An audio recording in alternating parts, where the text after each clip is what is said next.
Alhamdulillah wassalatu wassalamu ala sayyidina Rasulillah Muhammad bin Abdullah wa alihi wa sahbihi wa man wala wa ma taufiqi illa billah alaihi tawakkaltu wa ilaihi unib wa hasbunallah wa ni'mal wakil ni'mal maula wa ni'man nasir.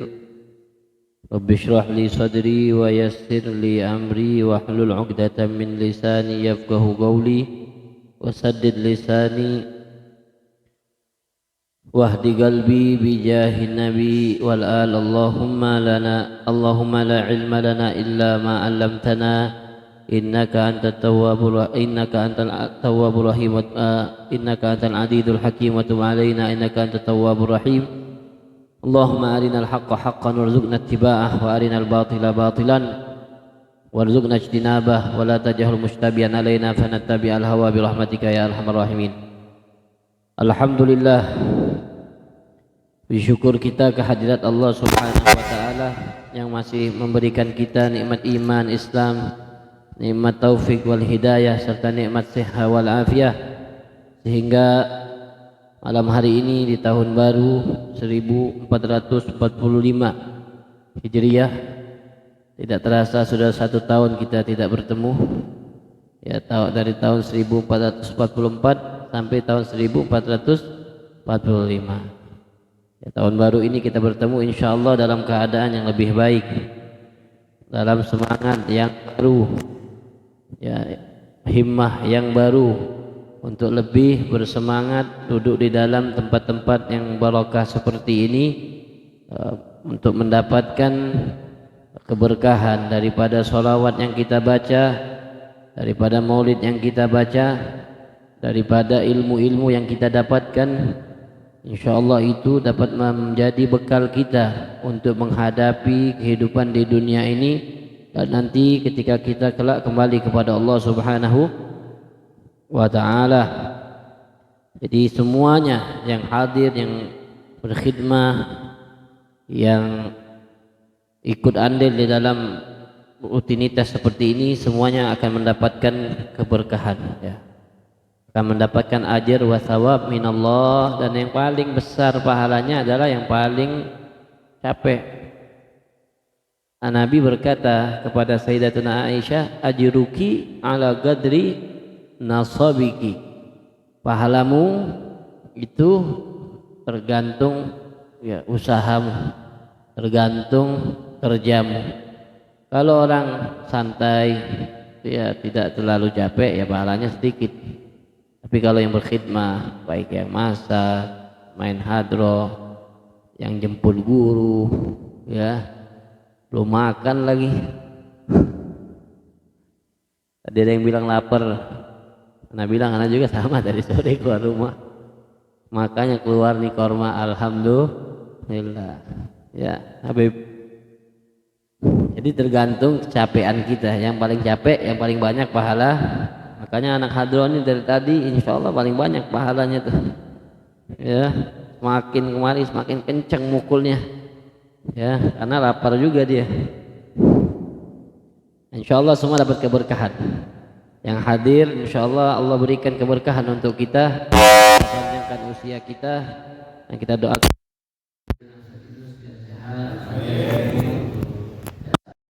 Qut bil irsyad wa ghawthil ibad al-habib Abdullah bin Alawi al-Haddad dalam kitabnya Risalatul Mu'awana ila qawlihi faslun wa alaika bi iman awqatika bi wazaifil ibadat. Itu Ustaz. Hatta la tamur sa'ah min lailin aw naharin illa wa takunu laka fiha wazifatun minal khair tastaghriquha biha, fabidzalika tazharu barakatul awqati wa tahsulu faidatul umur wa tahsul faidatul umri wa yadumul iqbalu ala Allah ta'ala wa yambaghi an taj'ala lima tata'attahu minal adati kal akli wasyurbi wassa'i lil ma'ashi awqatan takhussuha. Dan beliau Al-Habib Abdullah bin Alwi Al-Haddad berkata, wa alaika, hendaknya engkau Jadi kitab beliau ini kebanyakan wa alaika, ya, artinya seperti beliau mengajak bicara kita, masing-masing dari kita mukhatab, ya, ada bicara, ya, oleh Al-Imam Al-Habib Abdullah bin Alwi Al-Haddad. Wa alaika bi imarati awqatika, hendaknya engkau, ya, memakmurkan waktu-waktumu biwadhaifil ibadat, dengan wazifah, ya, tugas-tugas ibadat,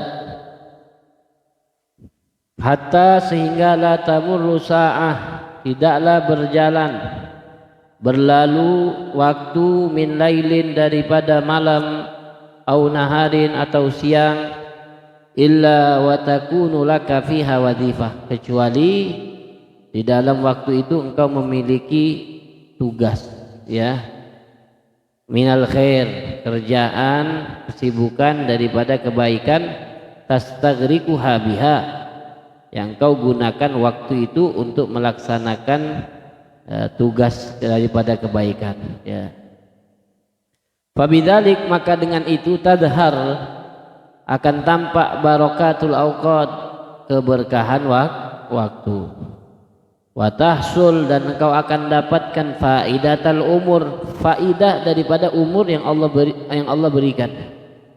Wa yadumul iqbal ala Allah, dan akan terus menerus engkau dalam keadaan al-iqbal, ya, menghadap ala Allah Ta'ala, kepada Allah Subhanahu wa Ta'ala.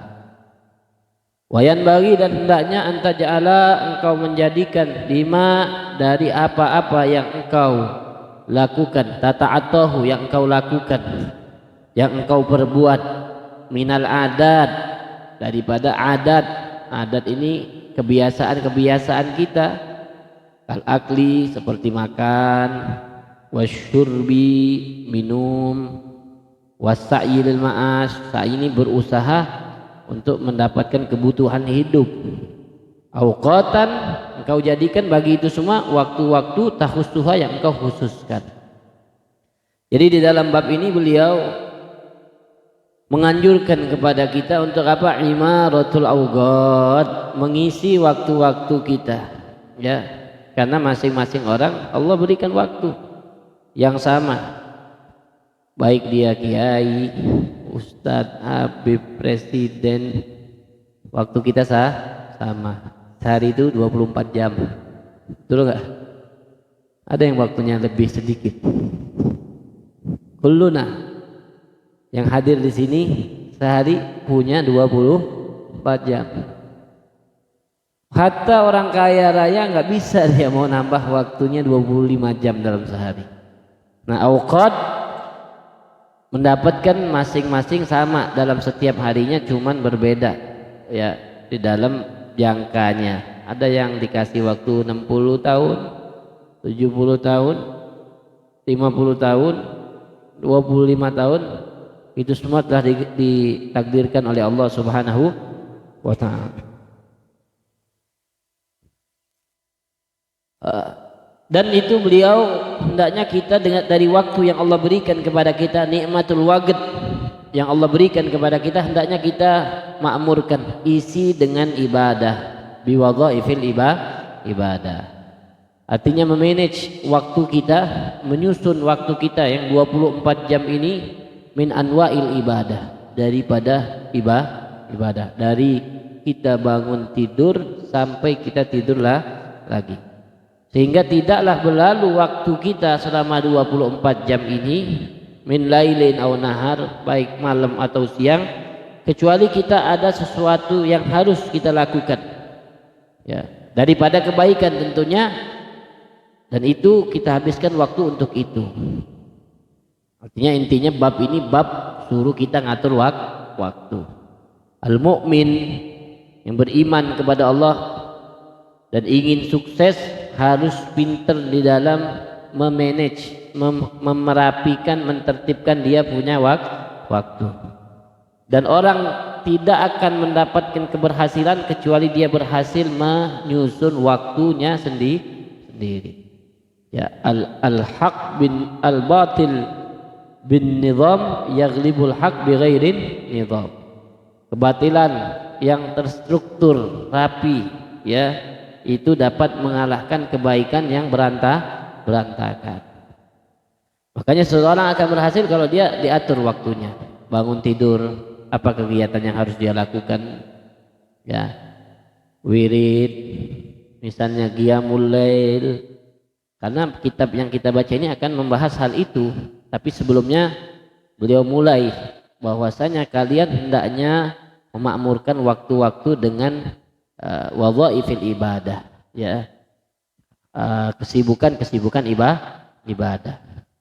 Nah, kalau kita atur waktu kita dalam ibadah, misalnya sebelum subuh saya harus bangun 15 menit sebelum subuh, habis itu sholat subuh, habis itu baca wirid, habis itu, ya, sedekah, diatur setiap 20 seharian itu diatur. Kayak anak pondok lah. Anak pondok itu kenapa ya hidupnya berkah? Karena waktunya teratur. Kita kalau jadi santri atau pernah mondok tahu itu. Setiap waktu ada kegiatan.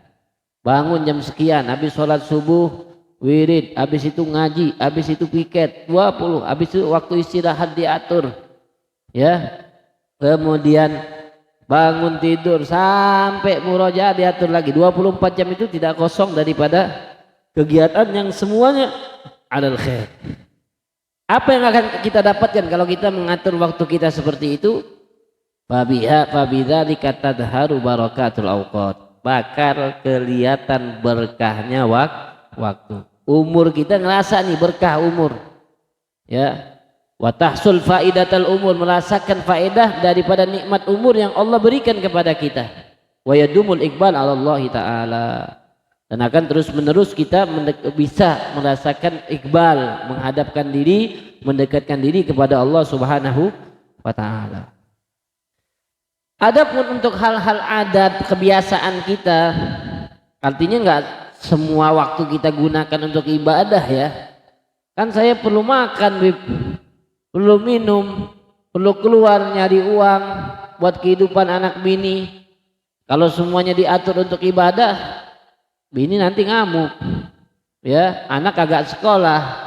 Tayyib, silakan kata beliau, antaj'al lima tata'attahu minal adat kal akli wasyurbi wassa'i lil ma'ash awqatan takhussuha.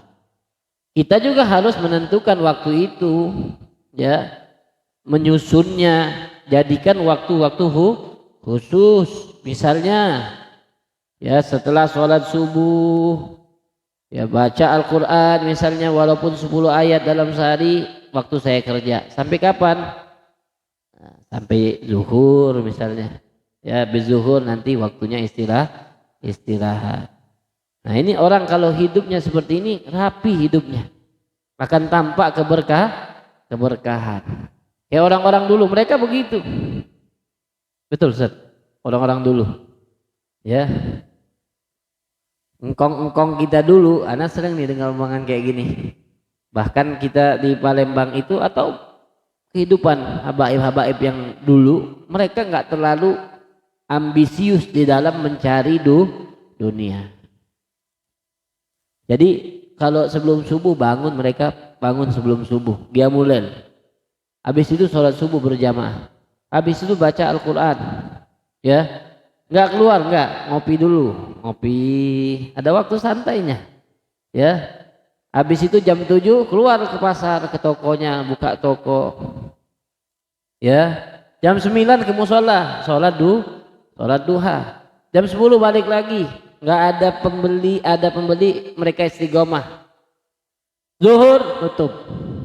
Zuhur tutup, pulang ke rumah istirahat. Kagak ada habis zuhur buka toko, ya, kagak ada habis zuhur buka toko, tutup, ya. Kalau habis buka nanti kan habis asar sebentar sampai ke maghrib kelas, nggak ada bab dunia bagi mereka. Maghrib itu mereka kumpulkan anak mereka. Jadi lihat waktunya termanage, ya, tersusun rapi. Habis maghrib mereka kumpulkan anaknya, baca Al-Quran, baca rotib sampai Isya waktu santai, makan malam, habis itu tidur. Nah, begitu. Jadi waktunya tersusun. Subhanallah, dengan hal seperti itu kita lihat kadang-kadang mereka wafat ninggalin tanah berapa puluh hektar buat keturunannya. Ya ada lagi bangun masjid di mana-mana. Ya makanya lihat masjid, oh ini masjidnya Kiai Fulan. Apa kerjaannya? Ya udah itu cuma di sawah dari jam 7 sampai zuhur.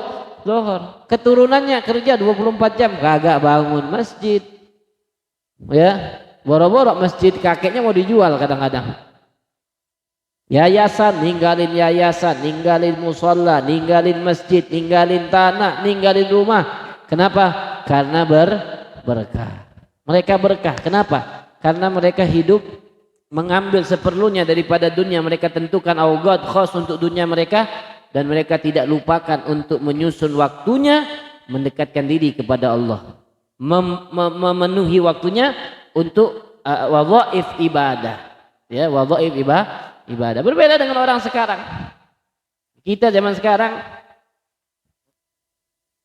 pergi itu ayam berkokok, pulang ayam tidur. Ya, jam 6 motor kemana-mana. Ya, kadang-kadang subuh udah rame, pulangnya malam maghrib. Gak ada wiridnya, gak ada zikirnya. Ya kerjaan tuntut. Apalagi yang sampai kadang-kadang lemburnya segala macam. Kalau masih menyisihkan, masih ada waktu melaksanakan kewajiban, misalnya dia nggak lupa kerja terkerjain, itu masih barokah. Tapi yang rugi orang-orang yang hanya mencari dunia tapi dia lupakan, ya tidak ada waktu sama sekali untuk agamanya, untuk ibadah. Udah nyari duit. Itu kalau yang udah kerja. Pemuda-pemuda yang waktunya berantakan, ya kayak kelelawar, hidupnya banyak sekarang ini. Malam dia begadang, nongkrong, main Mobile Legend. Begitu nih banyak pemuda-pemuda Islam zaman sekarang. Oh, sampai subuh. 5 menit sebelum subuh, pas adzan subuh tidur, kagak sholat subuh. Ya, betul nggak? Pada ngaku. Besoknya tidur udah. Kadang-kadang dia terbangun di pagi hari. Pas keluar rumah, dia sadar, ngapain gua bangun pagi-pagi? Kerjaan nggak ada. Bingung dia mau ngapain. Kenapa? Karena waktunya tidak tertib, tidak tertata. Itu banyaknya subhanallah orang yang kayak gitu. Nah kayak gitu mau ngarep, ya mau nikah, mau hidup senang, mau dapat berkah, nggak bakal berkah. Kenapa? Karena engkau tidak mengatur hidupmu sendiri. Masih ada yang kebiasaan kayak gitu cepat berubah. Ya, pemuda yang kebiasaannya seperti itu, sehingga kebanyakan pemuda sekarang itu dia bingung ngadepin hidup ini buat apa. Lebih khusus kalau sudah tidak terikat dengan sekolah, nggak terikat dengan majelis taklim, dan nggak punya kerjaan kelas. Ya, walaupun orang tuanya kaya, misalnya itu udah berantakan hidup anaknya. Apalagi kalau orang tuanya banyak punya duit, udah dia nggak bakal ada semangat untuk hidup, nggak ada tujuan hidup. Mau minta, mau perlu minta sama abahnya. Mau itu udah nggak ada harga diri orang-orang yang seperti itu. Kita harus punya tujuan dalam hidup ini, ya, punya target. Man fatahul iz, ya, man balagha isrina sanah, diriwayatkan orang yang sudah sampai 20 tahun, ya, dan belum mendapatkan tujuannya, kemuliaan yang dia cari, maka dia tidak akan mendapatkan tujuan hidupnya itu. Sampai 20 tahun. Anak sekarang 32 tahun, nanti kerja? Enggak. Udah nikah? Belum. Ya, belum nikah. Terus ya udah begini-begini aja.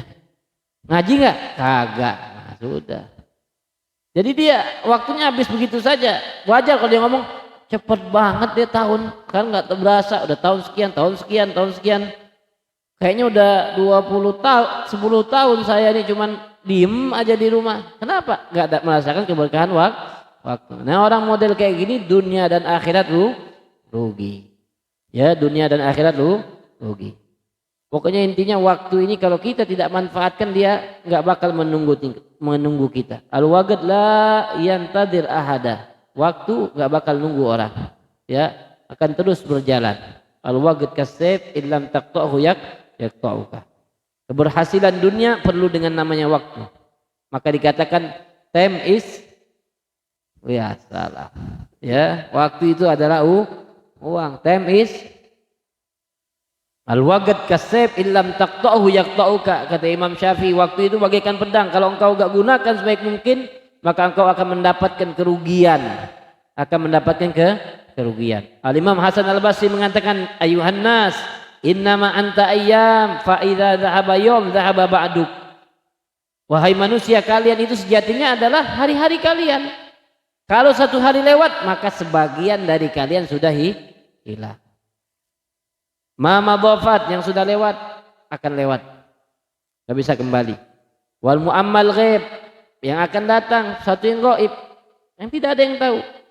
Walakas sa'a allati anta fiha, tahu apa yang bisa kita ambil, apa yang bisa kita manfaatkan, waktu yang saat ini kita berada di dalamnya.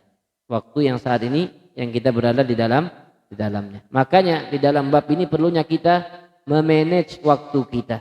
Kalau mau berhasil dunia wal akhirat harus tanzimul awqat, itu penting. Alhamdulillah umat Islam ini terbantu dengan adanya sholat 5 waktu. Terbantu syuf. Ya, dengan adanya sholat 5 waktu. Jadi kita ada batasan-batasan awqat yang secara kita tidak sadari kita termanage dengan sholat 5 waktu itu. Buktinya, kapan ini acara? Ba'dal maghrib, karena ada waktunya. Kapan ngaji? Ba'dal isya. Jadi keberkahan ketika kita bisa, artinya Allah sudah bantu kita muslimin ini dengan adanya sholat 5 waktu. Nah, di antara waktu sholat ke sholat ini isilah dengan wadhaiful ibadah.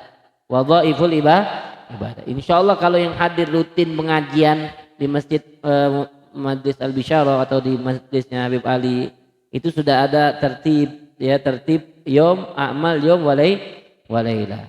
Jadi kita punya guru juga, Habib Umar itu punya kitab namanya Khulasatul Madad fi a'malil yom walayla. Jadi setiap waktu ada amalannya. Ya, dari bangun sebelum waktu subuh ada zikirnya, dan semua warid dari Nabi sallallahu alaihi wasallam. Sebelum sholat subuh baca wiridnya, ada doanya, doa dari Nabi Muhammad SAW. Subhanallah bihamdi, subhanallahil azim, astaghfirullah 100 kali. Itu dari Nabi dan faidahnya sangat luar biasa. Ya, ada yang baca 100 kali, ada yang baca 200 kali.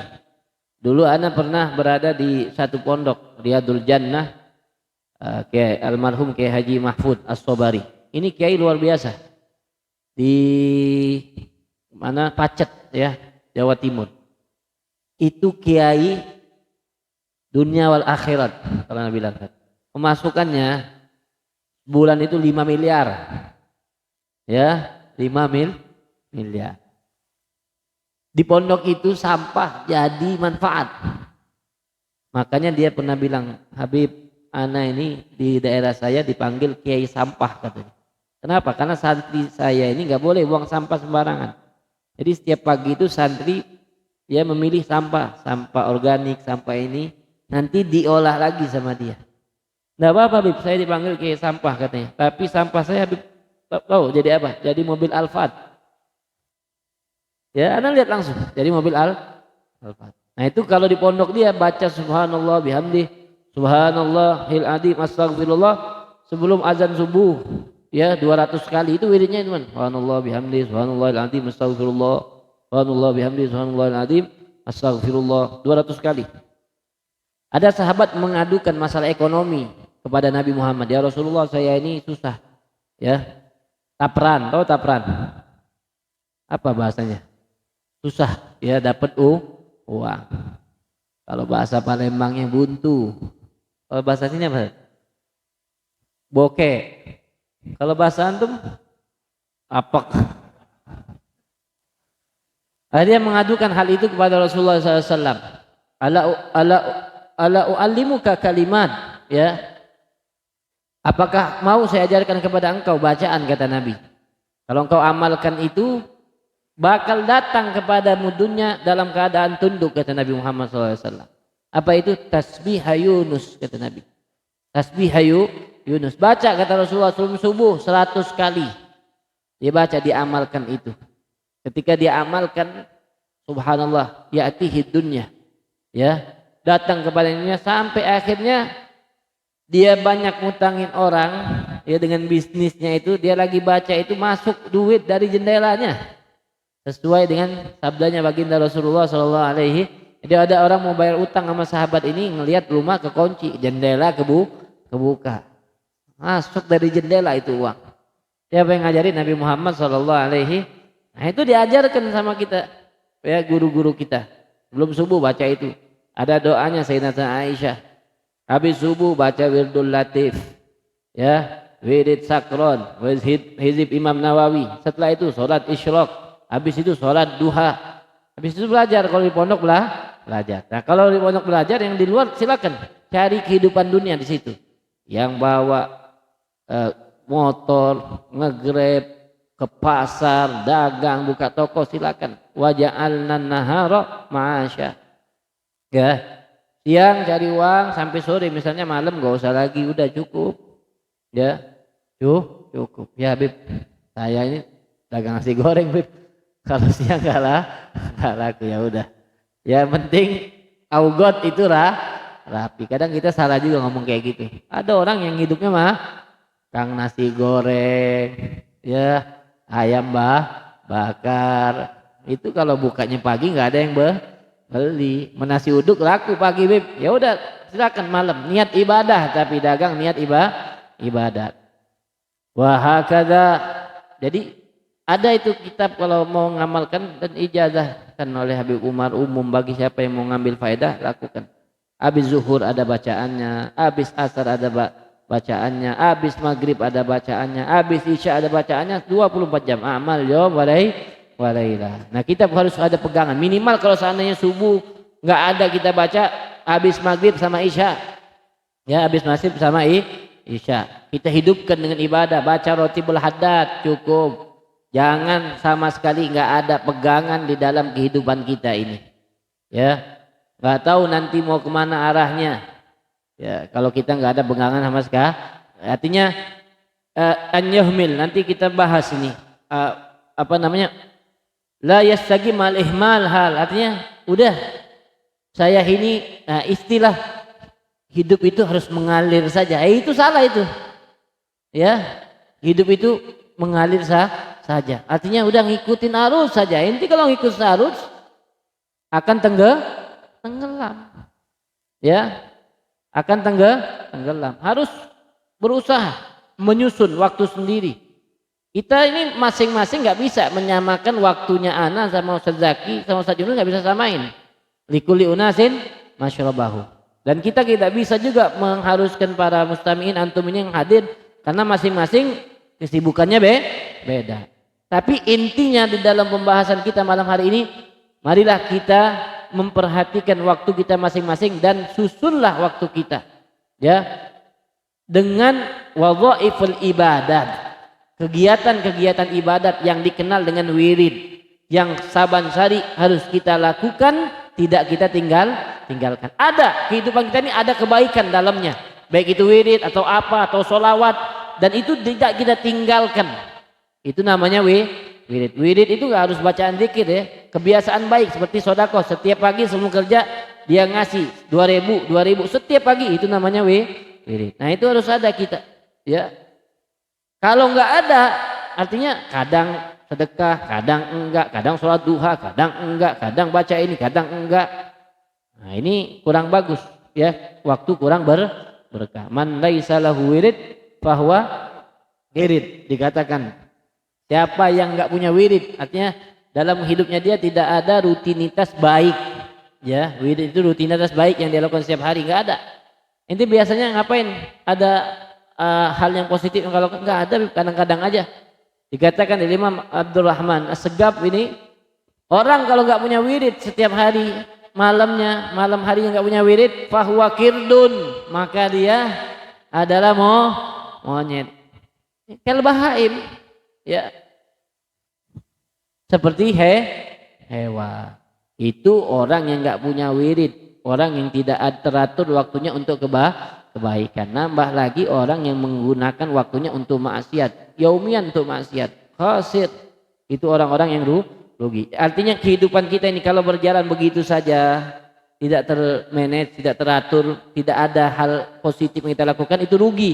Tambah lagi orang hidup bangun melek mata maksiat. Ya. 24 jam di dalam kemaksiatan, mau tidur maksiat. Ini orang betul-betul parah. Nauzubillahi min zalik. Semoga Allah berikan keberkahan untuk waktu kita. Ya. Keberkahan waktu ini bisa didapatkan bagi orang yang menyusun waktunya. Nah, itu didapatkan oleh ulama-ulama zaman dulu. Mereka mendapatkan keberkahan waktu itu sehingga tidak heran bagi mereka sehari bisa menghatamkan satu Al-Quran, sehari bisa sholat ribuan rakaat. Bahkan Al-Imam An-Nawawi, Muhyiddin An-Nawawi, pengarang kitab Arba'in Nawawi, kemudian kitab hadis Riyadhus Shalihin, dan banyak kitab karangan Imam Nawawi, Minhaj di dalam fikih, itu beliau masih muda, kisaran umur 30 tahun meninggalnya, 30 tahun lebih. Ya, belum nikah, menikah. Ya, Imam Nawawi itu belum nikah, umur 30 berapa tahun meninggal. Cuman kalau dihitung umurnya dengan karangan kitabnya, maka itu tidak sebanding. Ya, artinya dalam umur sebanyak itu, kalau seandainya orang kan nggak bakal ngarang kitab, baru lahir ngarang kitab kan. Nah, umur beliau sepanjang itu dibandingkan dengan karangan kitabnya, kalau secara logika nggak bakal bisa Al-Imam Nawawi dengan umur yang sesingkat itu mengarang ratusan kitab yang dikarang di dalam anwa ilm, ya, macam-macam ilmu beliau karang. Kok bisa? Di situ karena beliau berhasil mengatur waktunya, ya, sehingga Allah berikan keberkahan di dalam waktu. Para aulia as-shalihin mereka berhasil mengatur waktunya. Jadi mujahadahnya mereka tanzimul awqat, mengatur waktu, sehingga ketika Allah berikan keberkahan waktu, dalam waktu yang singkat mereka bisa melakukan hal-hal positif, hal-hal ibadah yang sangat banyak. Nah, makanya kita dengar ada aulia itu satu nafasnya bisa mengucapkan subhanallah 25.000 kali. Wow, cerita bohong kalau sekarang diviralin nih, maka diserang kita. Itu mah ngarang, ya, bohong, nggak mungkin. Mungkin saja. Kenapa? Karena nafasnya mereka, satu nafas aulia itu, satu detik mereka Allah berikan keberkahan yang tidak bisa didapatkan oleh orang-orang biasa seperti kita. Ya, seperti kita. Mereka nafas bisa 25, karena itu tadinya mereka istiqomah menjaga waktunya, Allah berikan keberkahan dalam waktunya. Ya, kalau kita yang nggak istiqomah memang nggak masuk di akal. Kenapa? Karena kita membandingkan dengan kehidupan kita. Insya Allah kita diberikan taufik dan hidayah untuk mengatur waktu kita sehingga tidaklah berlalu waktu kita kecuali dalam hal yang positif, hal ibadah, ya, tidak kosong waktu kita kecuali dengan hal-hal yang di situ ada pahala daripada Allah Subhanahu wa taala. Amin ya rabbal alamin. Wallahu a'lam bissawab.